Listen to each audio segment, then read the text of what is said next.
de l'Équateur.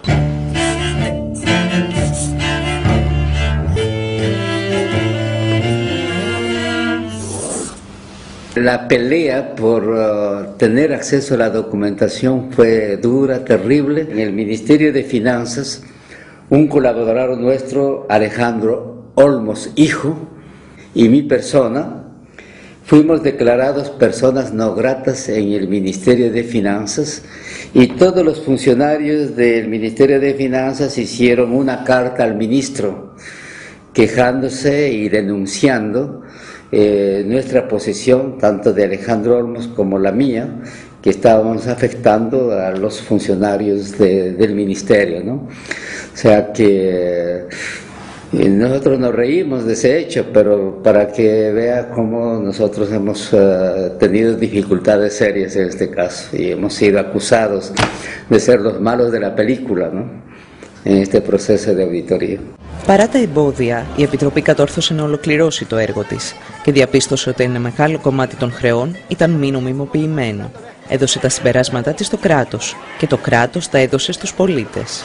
En fait, ce qui était très important au niveau de la commission d'audit de l'Équateur, c'est que tous nos travaux ont été rendus publics. Donc la population équatorienne a été largement informée de pourquoi la dette qui avait été contractée par le gouvernement antérieur de l'Équateur, notamment au cours de l'année 2000, était une dette frappée d'illégitimité.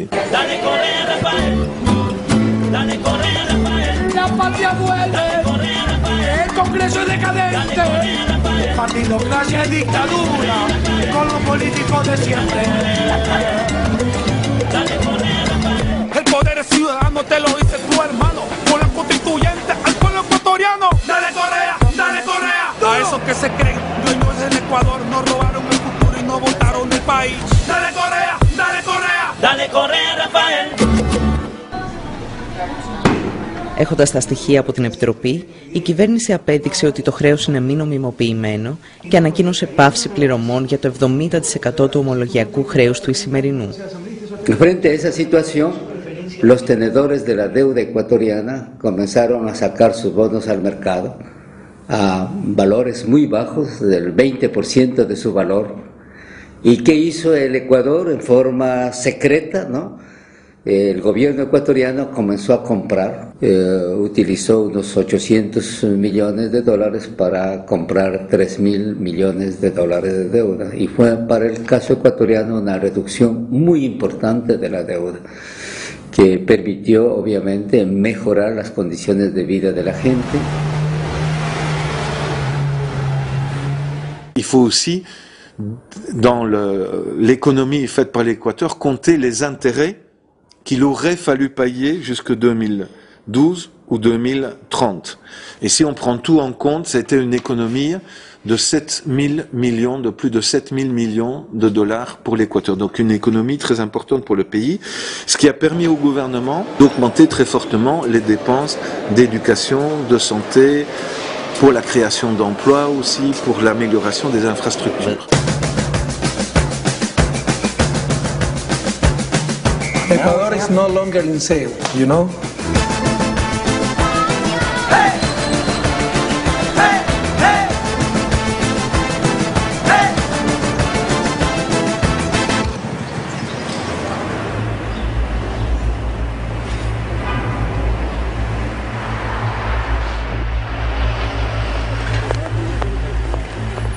Στην Ελλάδα, ιστορικοί, οικονομολόγοι και αναλυτές χύνουν τόνους μελάνι καθημερινά για το πώς θα αντιμετωπίσουμε το δημόσιο χρέος. Υπάρχει όμως ένα ερώτημα, το οποίο λίγοι θέτουν. Χρωστά στα αλήθεια ο ελληνικός λαός όλα όσα του ζητούν?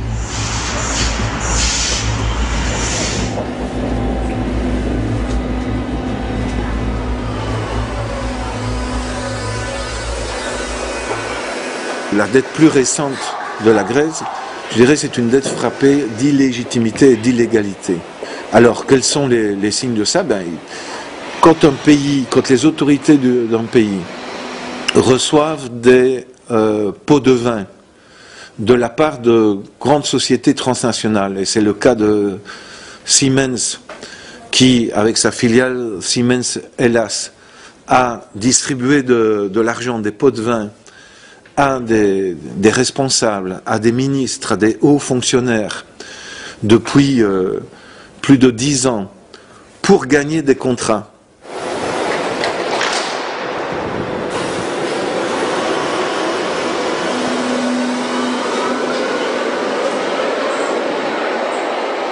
Là, on peut dire qu'il y a clairement une marque d'illégalité et d'illégitimité, et que ces dettes-là doivent être mises en cause, c'est absolument évident pour moi. Η ελληνική δικαιοσύνη αποδείχθηκε λίγη στην υπόθεση Siemens και φάνηκε πολύ αργή και σε άλλες περιπτώσεις συμφωνιών πίσω από την πλάτη του λαού που αυξάνουν σήμερα τα νούμερα του χρέους.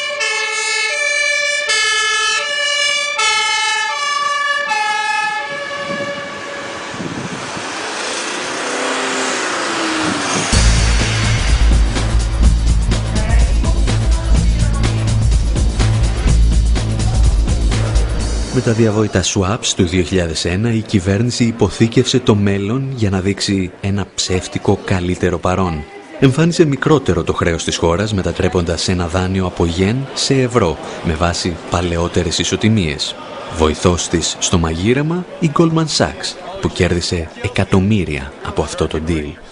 I'm particularly concerned about the role of U.S. financial institutions, particularly Goldman Sachs, that as Greece got on the heroin of borrowed money, Goldman was the crack dealer.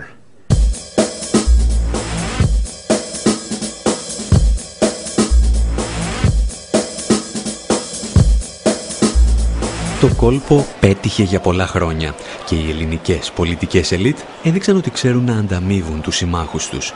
Προσέλαβαν ξανά την Goldman Sachs ως σύμβουλο με τους πολίτες να πληρώνουν τη συνεργασία. La Goldman Sachs donc, a conseillé le gouvernement grec et en même temps, d'une main et de l'autre main, il attaquait le gouvernement grec. Το σκάνδαλο αποκαλύπτεται το 2010. Λίγες ημέρες νωρίτερα, ένας πρώην υπάλληλος της Goldman Sachs είχε τεθεί επικεφαλής του Οργανισμού Διαχείρισης του Ελληνικού Δημόσιου Χρέους. Embaucher quelqu'un qui était chez Goldman Sachs, pour moi, c'est vraiment, enfin, c'est comme embaucher un criminel pour surveiller votre maison. Quelqu'un qui est un braqueur de banque, vous l'embauchez, il va surveiller votre maison. Voilà, c'est la même chose. Alors on peut se dire, effectivement, il connaît bien les autres braqueurs et il sait comment empêcher qu'on rentre dans votre maison. Mais ça n'a pas, objectivement, on se rend bien compte que c'est pas comme ça. Le risque est quand même plus grand que un jour il profite de votre absence pour tout piquer. Et qu'est-ce qui me garantit que ce personnage passé chez Goldman Sachs va gérer de façon optimale les affaires grecques? Αρκετές χώρες κατηγορούν την Ελλάδα για τις δοσοληψίες της με την Goldman Sachs. Συχνά όμως είναι οι ίδιες που χρησιμοποιούν τις επαφές τους με τις ελληνικές κυβερνήσεις για να πουλήσουν με το αζημίωτο τα αμυντικά συστήματά τους στη χώρα. Als Deutschland gerade ausgehandelt hat, dass Griechenland unterstützt wird vor einem Jahr, war ja eine der Grundbedingungen, dass auf jeden Fall die Importe von deutschen Rüstungsgütern nicht minimiert werden. Also Griechenland sollte sparen, sollte die Pensionen zusammenstreichen, sollte den Leuten alles aus der Tasche ziehen, aber die Rüstungsimporte, die sollten weiter finanziert werden. Und das zeigt natürlich auch schon die ganz klare Interessenlage. Also die deutsche Bundesregierung ist da im Grunde der Anwalt der großen Rüstungskonzerne und der Exportindustrie. Und die haben jetzt ein Interesse daran natürlich, dass sie trotzdem weiter exportieren können.